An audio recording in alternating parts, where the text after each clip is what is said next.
Buenos días, nosotros somos el equipo 1 y vamos a exponer el tema de torsión de cordón espermático. El equipo está conformado por Maldonado Trigueros Karina, Rojas Martínez Yarni, Rosas Gavilán Samantha, Vélez Uribe Francisco y Victoria Morales. La siguiente.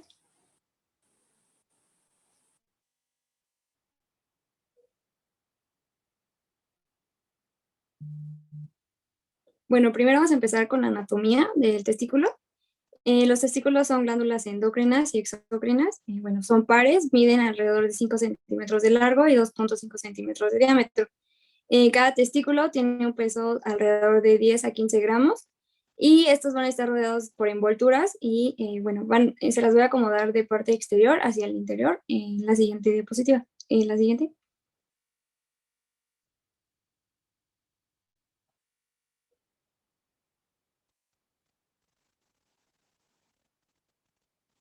Bien, vamos a tener a lo que es el escroto, la túnica dartos, la capa celular subcutánea, la fascia espermática externa, el músculo cremaster, la fascia espermática interna y la tuna vaginal, que pues esta va a estar conformada principalmente por dos capas, que es la capa parietal y la capa visceral, la cual va a estar pegada al testículo, cuya pues reflexión se va a situar a la altura del cuerpo del epidídimo. La siguiente.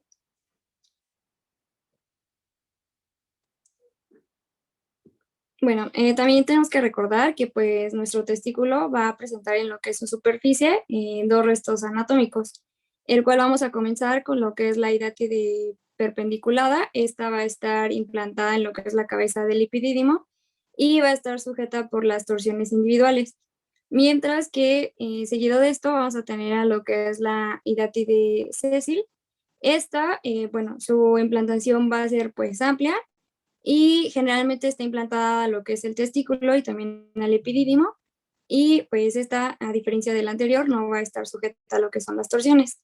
En cuanto a la vascularización del testículo, va a estar vascularizado principalmente por tres arterias, en donde vamos a encontrar en primer lugar a lo que es la arteria espermática.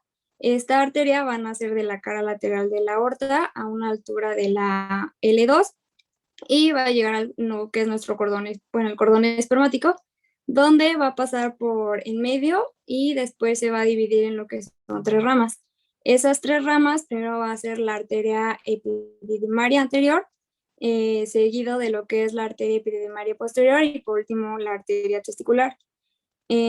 Como segunda arteria vamos a tener lo que es la arteria deferente, la cual van a ser en la arteria vesículo diferencial, que a su vez nace de la arteria ilíaca interna. Esta arteria va a pasar a lo largo del conducto deferente, por lo que es su cara posterior, para terminar en la cara posterior del testículo. Y por último tenemos a la arteria funicular, que esta va a nacer de la rama de la arteria ilíaca externa y va a pasar por la túnica fibrosa de lo que es el cordón espermático, terminando su trayecto en lo que es la cara posterior del epidídimo. La siguiente. Y bueno, vamos a tener que el testículo se va a fijar a la túnica vaginal por tres lugares de fijación, que es el cordón espermático. Este se va a encontrar situado en el polo superior del testículo, el mesorquio, que este va a representar lo que es el repliegue de la vaginal y de la unión directa del testículo a la túnica fibrosa profunda. Y por último, el gubernáculo testicular. Este va a estar situado en el polo inferior del testículo y pues lo va a fijar a la vaginal parietal. Y bueno, encontré que alrededor del 50% de los casos no van a contar pues con estos tres lugares de fijación. La siguiente.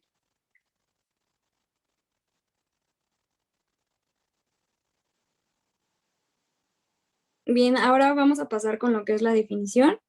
Y bueno, vamos a tener que es un cuadro clínico producido por la rotación axial de lo que es el cordón espermático, sobre su propio eje, de tal manera que se va a ocasionar una obstrucción al flujo sanguíneo gonadal y también una isquemia progresiva de lo que son las estructuras intraescrotales. La torsión del cordón espermático o torsión testicular, y bueno, se fue descrita por primera vez en 1840 por de la Ciave. La siguiente.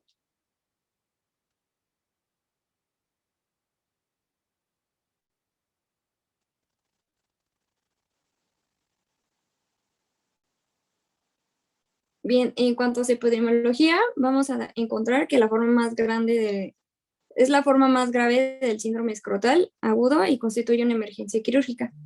Su incidencia anual es de 4.5 en 100,000 habitantes, bueno, menores de 25 años, y va a corresponder alrededor del 10 al 15% de lo que es el síndrome escrotal agudo en lo que son los adolescentes.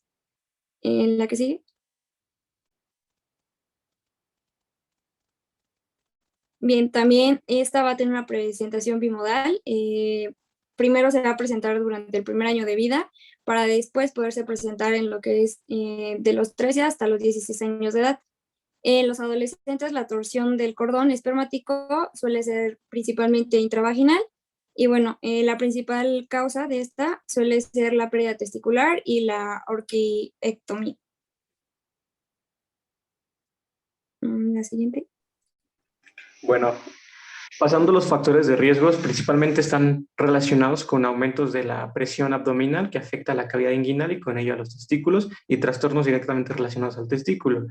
Entre ellos encontramos el ejercicio físico intenso, una tos crónica intensa, traumatismos o tumores también dentro del testículo, partos distóxicos, anormalidades testiculares. O sea, en el parto distóxico se refiere al propio bebé que van a hacer en ese momento puede generar una torsión testicular.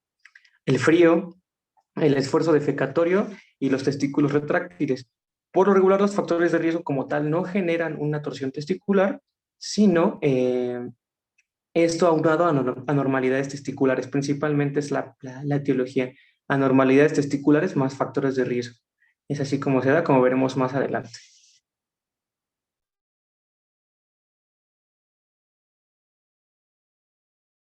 En cuanto a su clasificación, esta es de acuerdo a la túnica vaginal del testículo.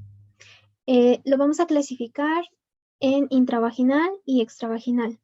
En cuanto a la intravaginal, bueno, este tipo de torsión testicular es la más común, se presenta en cualquier edad y bueno, generalmente se da cuando hay predisponentes anatómicos que van a permitir que se dé un giro del testículo sobre su propio eje, más bien sobre el propio eje del cordón espermático.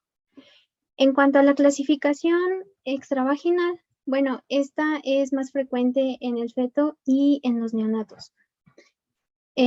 Aquí, bueno, la torsión es en todo el contenido escrotal por fuera de la túnica vaginal. Esto es porque, bueno, esta capa que es la túnica vaginal no está adherida a la pared escrotal y bueno, esto va a permitir que haya una rotación extravaginal. La siguiente.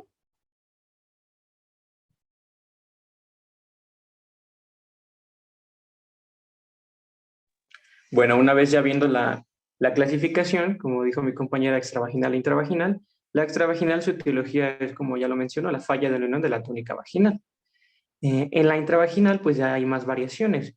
Entre ellas tenemos la amplitud o inserción muy baja del cordón en la túnica vaginal, un cordón espermático anormalmente largo, anormalidades en la unión testículo-epidídimo, un gobernáculo de testis muy largo o ausente, un mesorquio alargado o ausente también, y un escroto demasiado amplio. Como vemos en la figura A, una unión normal es como la que vemos en esta parte, en el cuadrante superior izquierdo.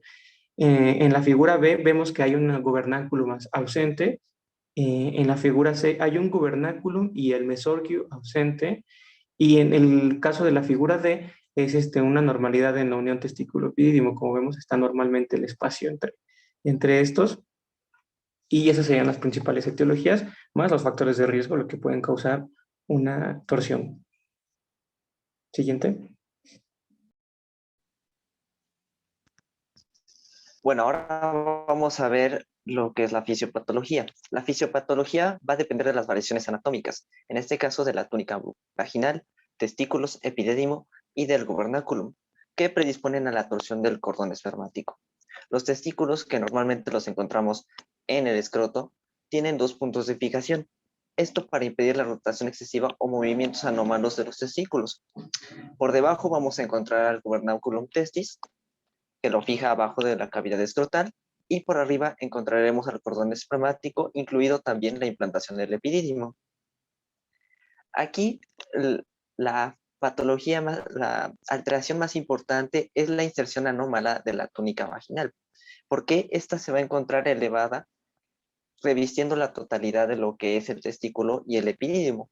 Como vamos a ver en esta imagen, encontramos que la inserción de la túnica vaginal permite la rotación del testículo y del cordón espermático. Yendo un poco más profundo a lo que es la túnica vaginal, tenemos que proviene de una reflexión inferior del peritoneo y en íntima relación con el gubernáculo testis. Se fijan en la parte posterior del hemiscroto al testículo. Ahora bien, cuando esta túnica vaginal se extiende por todo el testículo, fijándolo en posición horizontal, se le va a llamar deformidad campaniforme o también llamada embadajo de campana, como lo vemos en las imágenes que mostramos en su pantalla. Ahora bien, esto predispone a mayor torsión testicular. Recordando ahora bien lo que nuestros compañeros mencionaban sobre las dos diferentes formas en que se presenta, tenemos que la torsión intravaginal va a ser principalmente por una inserción alta de la túnica vaginal o por ausencia del ligamento escrotal, principalmente. Sin embargo, también puede ser por cordón espermático largo, anomalías de la unión entre el testículo y el epidídimo, un gubernáculum demasiado largo o inexistente y un escroto demasiado amplio. Todo esto nos puede llevar a que el testículo pueda moverse horizontalmente dentro de la túnica vaginal, lo que nos da en este caso la forma de badajo de campana y lo que permite el movimiento en péndulo de lo que es el testículo. Ahora bien, lo que podemos ver en la imagen es la túnica vaginal abierta que expone al testículo y al epidídimo, en este caso necróticos. La flecha que ven en la imagen señala la torsión del cordón espermático dentro de la túnica, de la túnica vaginal. En el otro caso, en la torsión extravaginal, el testículo y su cubierta vaginal giran en conjunto sobre el eje del cordón espermático. Esto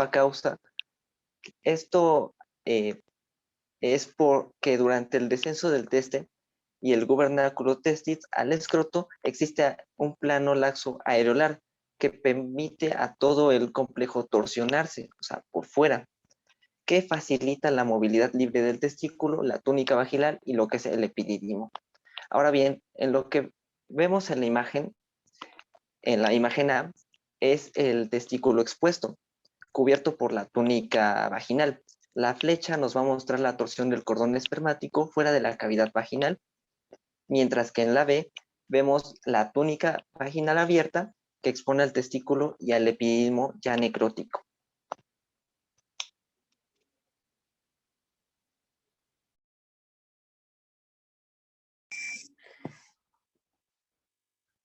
En el cuadro clínico encontramos principal como síntoma cardinal el dolor agudo e intenso en la parte testicular de inicio brusco, es inaguantable y tiene irradiación inguinal. Como acompañantes podemos encontrar síntomas gastrointestinales como vómitos y dolor abdominal. Hay que distinguirlo de alguna anomalía en el tracto urinario porque no hay fiebre y no hay clínica de anormalidades miccionales. Así también el reflejo cremastérico está ausente. En la exploración física podemos encontrar los testículos, principalmente la exploración del escroto, indurados, edematosos, puede haber eritema en este y aumento de tamaño de estos. Así también el signo de Pren va a ser positivo, va a ser negativo, perdón. Esto es cuando al aumentar el testículo con el dedo, aumenta el dolor. Y cuando al levantarlo, deja de doler, es positivo. La siguiente. Ahora, como diagnóstico, tenemos que el diagnóstico del cordón espermático, la torsión del cordón espermático es meramente clínico. Ninguna prueba complementaria debe retrasar el tratamiento quirúrgico. Como PRI simple, que nos va a mostrar el aumento del tamaño testicular, cambios en la ecogenicidad y aspectos en capas de cebolla, como lo vemos en la imagen, que parece como si estuviera a color. Este nos va a mostrar la anatomía principalmente, las diferentes imágenes en el Doppler, de acuerdo a la región anatómica explorada, y la presencia o ausencia, en todo caso, de flujo sanguíneo a los testículos. De menos valor diagnóstico también tenemos la gammagrafía con tecnecio 99, que solo va a evaluar el flujo testicular. Ahora, la siguiente imagen, tenemos el ecodoppler a color. Como ejemplo, tenemos en el A y en el B un parénquima testicular normal. El flujo testicular y el cordón testicular están conservados en este estudio, en la parte de arriba. En el C y el D vemos un teste torsionado. No se aprecia el flujo en el registro Doppler, en el parénquima, ni en el cordón testicular. Podemos comparar las imágenes tanto de arriba como de abajo. Vemos que en la parte inferior, el C, por ejemplo, vemos que no hay flujo hacia los testículos, y en la imagen D incluso podemos ver lo que es la imagen en capas de cebolla que se muestra en la imagen D. Para el diagnóstico diferencial hay que diferenciar entre el síndrome escrotal agudo. Tenemos la torsión testicular, la torsión de anexo testicular y la orquioepididimitis. En la torsión testicular tenemos que aparece en edad de la pubertad. El dolor es intenso, agudo, con correlación neurovegetativa. El reflejo cremasteriano está abolido y el signo de Pren, como lo mencionó anteriormente mi compañero, es negativo. En cuanto a la torsión de anexo testicular, tenemos que aparece en la edad preescolar y escolar. Es intenso y es súbito o gradual. El dolor es localizado en un solo punto del testículo. El reflejo cremasteriano está presente y el signo de Pren es positivo. En la orquioepididimitis, este aparece mayormente en la adolescencia y en los primeros años de vida. El dolor es insidioso y aumenta con el tiempo. El reflejo cremasteriano está presente y el signo de Pren es positivo. También hay otros diagnósticos diferenciales que podemos ver, como son una hernia inguinoescrotal estrangulada, que aparece en niños y está asociados principalmente a signos digestivos por compromiso intestinal principalmente. Si el dolor es irradiado, probablemente pueda ser un cólico nefrítico o una apendicitis aguda. Puede también ser cáncer de testículo, el cual aparece principalmente en adultos jóvenes, induce a necrosis o hemorragia intramural, y este se detecta por exploración escrotal por vía inguinal.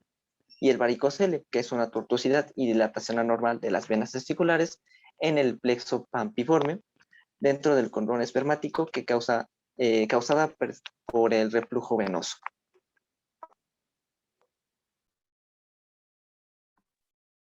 Ok, ahora vamos a hablar del tratamiento. La siguiente, por favor. Ok, su tratamiento va a consistir en, primero, la distorsión testicular externa, después vamos a tener la escrototomía exploradora de urgencia, vamos a tener una orquidopexia u orquiectomía, de si ya tenemos la presencia de una necrosis testicular, y una fijación del segundo testículo como una prevención. La siguiente, por favor. Hay que mencionar que la torsión del cordón espermático siempre va a ser una urgencia terapéutica que va a comprometer la función tanto exócrina como endocrina del testículo afectado. Por lo tanto, siempre que se encuentre una torsión testicular, va a ser tratada quirúrgicamente. Lo primero que vamos a hacer vamos a hacer una distorsión testicular externa. Esta va a ser una maniobra que suele realizarse en dirección medial a lateral, coloquialmente llamado una rotación en libro abierto, posicionándose enfrente del paciente. ¿Le puedes dar clic, por favor? La rotación del testículo derecho se va a realizar en dirección a las manecillas del reloj y el testículo izquierdo va a ser en la dirección contraria. La siguiente, por favor. Ok, en la mayoría de las ocasiones, aunque no todas, la torsión suele producirse hacia adentro, por lo que la distorsión manual debe intentarse en rotar el testículo hacia afuera. La distorsión debe realizarse bajo sedación y analgesia. El éxito de esta maniobra se va a observar si se alivió el dolor completamente y si el testículo vuelve a la posición vertical, si desciende en el escroto y si en la ecografía se detectan los latidos normales de este. Esta maniobra puede permitir temporalmente una revascularización del testículo, pero no va a sustituir en ningún momento a la intervención quirúrgica, que sigue siendo urgente, sobre todo teniendo en cuenta que el cordón espermático a veces puede seguir torcido, dando varias vueltas y que en este caso la distorsión va a estar incompleta. Es necesario, aunque la distorsión manual se realice con éxito, pues requiere que se fije bien el testículo a la pared escrotal para así prevenir que se vuelva a producir y liberar la torsión residual que se haya podido quedar. Debe realizarse también una fijación del testículo al otro lado, ya que existe un riesgo de una siguiente torsión futura. La siguiente, por favor.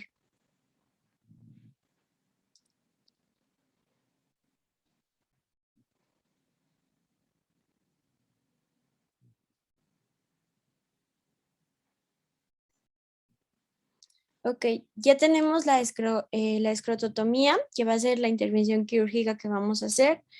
Es una intervención que utiliza anestesia general. Se va a poner al paciente en decúbito dorsal. La vía de abordaje es horizontal o vertical, dependiendo del cirujano, cuál sea la posición que encuentre más cómoda.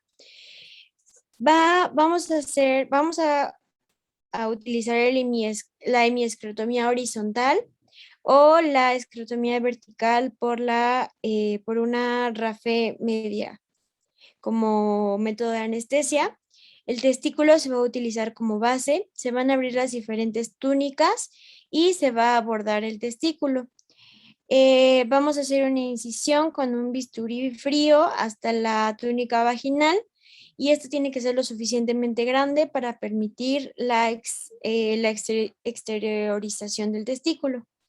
La siguiente, por favor.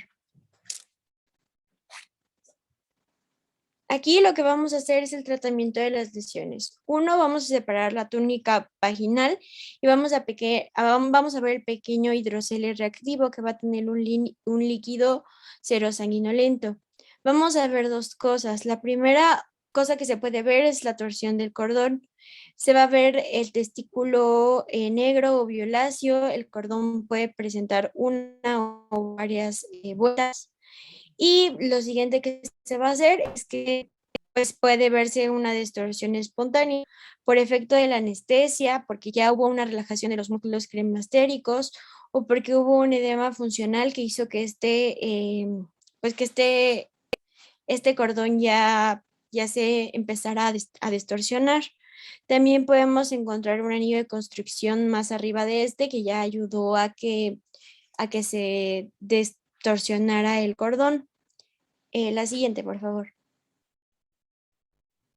Es importante que cuando tengamos abierto veamos que el cordón espermático se va a distorsionar, ya sea manualmente ya sea manualmente o mediante nuestra técnica. Y una vez que esto se haga, tenemos que verificar que se restablezca la vascularización. La siguiente, por favor. Una vez que se hizo esto, existen dos situaciones. La primera, el testículo se va a recuperar espontáneamente y rápidamente.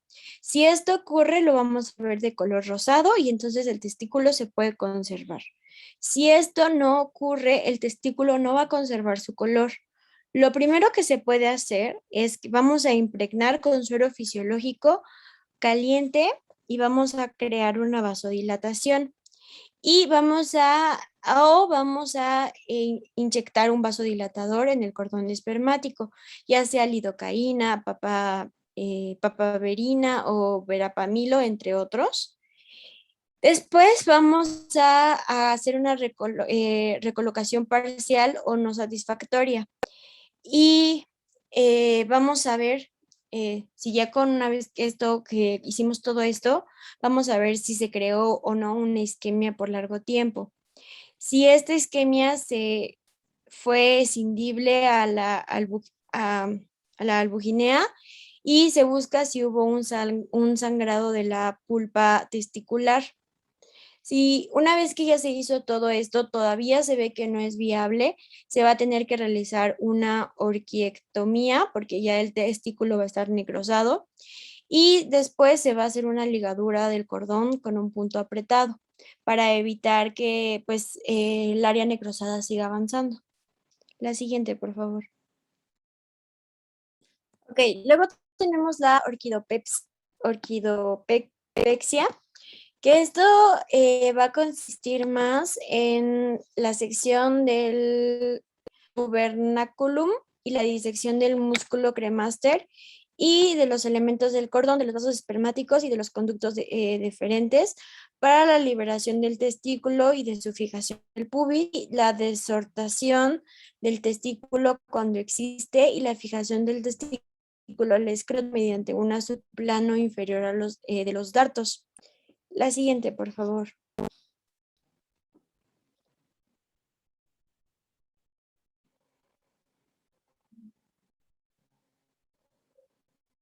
En esta imagen se ve un poquito más claro. No, antes de que la cambies.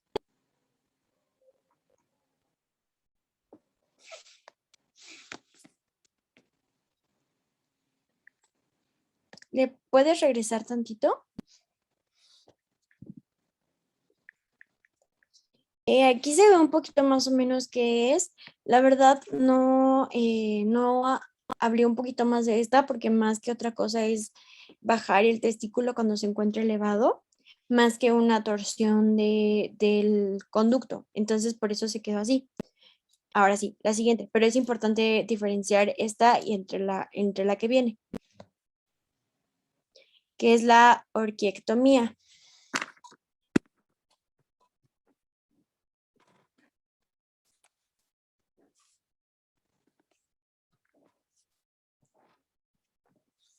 Ahora sí. La orquiectomía va a ser la extirpación quirúrgica de uno o ambos testículos. Y va a existir diferentes tipos de orquiectomía en las que incluyen la que es inguinal radical, que es cuando el testículo y el cordón espermático se van a extraer a través de una incisión realizada en la ingle. En ocasiones se puede colocar un implante testicular prostético lleno de solución salina que va a ocupar el lugar de estos. La orquiectomía simple, que es cuando el testículo se va a extirpar a través del escroto. Como en una orquiectomía inguinal radical, se puede insertar una prótesis de testículo. Tanto en la orquiectomía simple como en la radical se pueden extirpar solo un testículo o ambos, lo que la va a denominar bilateral o, pues, o de un solo lado. Y la orquiectomía ay, perdón, sub- subca- subcapsular, perdón, orquiectomía capsular, que se va a extirpar el tejido glandular que recubre los testículos, dejando los testículos en su lugar. La siguiente, por favor.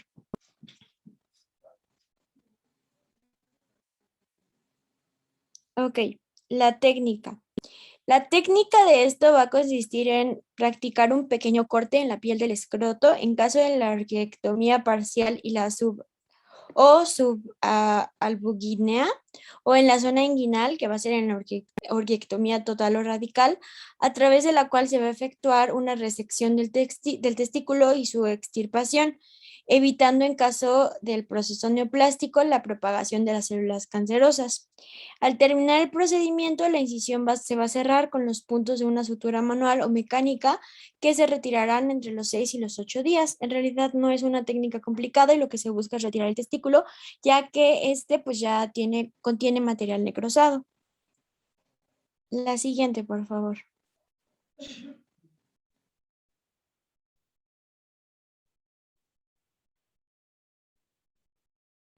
Ahora tenemos también como parte del tratamiento pues la prevención de las recidivas. Cuando se realiza una orquiopexia, hay que hacer una fijación en 3 puntos. lo que se va a hacer es una triangulación que hace imposible la movilización del testículo al escroto.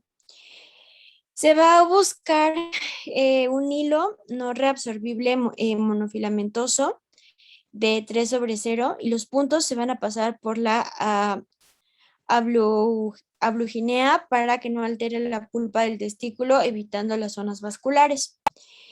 Y esa es una de las técnicas, y la técnica clásica, que va a ser en 3 puntos, vertidos a la piel escrotal con un dedo. Esa es otra técnica que consiste en fijar las 2 caras del testículo, así como el polo inferior. La siguiente, por favor.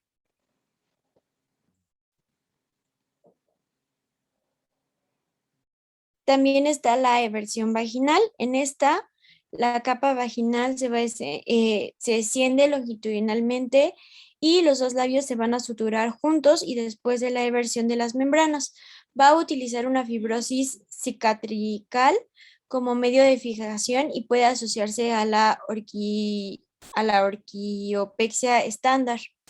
Puede utilizarse en la resección vaginal. Si existe una isquemia prolongada, pues la incisión de la albuginea se puede usar para evitar la isquemia secundaria después de una reperfusión debido a un síndrome compartimental, y se va a aplicar un parche vaginal que se va a fijar a la inserción. La siguiente, por favor. Y pues la última medida de protección que... La última medida de protección que tenemos es la colocación de una prótesis testicular, que lo que busca es diferir la colocación de una prótesis testicular, que es una protección y es un potencial aumento de riesgo infeccioso, que esas son sus desventajas. La orquiectomía por testículo necrosado o una sustitución protéstica de inmediata o diferida se ha demostrado que la ausencia de la colocación de la prótesis al mismo tiempo que la orquiectomía. Más que nada, esto se coloca para evitar que se vea vacío y por situaciones estéticas y para seguridad del paciente. La siguiente, por favor. En cuanto a las complicaciones, vamos a tener que, bueno, puede haber disfunción gonadal, es decir, que se va a ver afectada la línea germinal, así como la función de las células de Leydig. También puede haber infarto testicular, debido a que, bueno, en esta enfermedad la torsión del cordón ocluye las venas testiculares. Entonces, si esta torsión persiste por un tiempo muy prolongado, pues esto va a conducir a un infarto del testículo, causando la muerte de este. También otra complicación es la infección. Si no se extrae el tejido testicular muerto o que esté gravemente dañado, puede producir gangrena. La gangrena pues es potencialmente mortal y puede extenderse rápidamente por todo el cuerpo y provocar un shock. Otra complicación es la deformidad. Debido a la pérdida de un testículo, pues esto genera que, bueno, puede causar o impactar hasta cierto punto en el paciente. Y bueno, esto se puede solucionar con alguna prótesis testicular. La siguiente. En cuanto al pronóstico, la evolución pues es favorable siempre y cuando el paciente sea operado dentro de las primeras 4 a 6 horas después del inicio de los síntomas. Por ello, pues es de suma importancia que los pacientes estén mentalizados de la gravedad que conlleva este problema. Y en cuanto pues ellos detecten algún síntoma o algo, es importante que acudan lo más pronto posible a la unidad médica.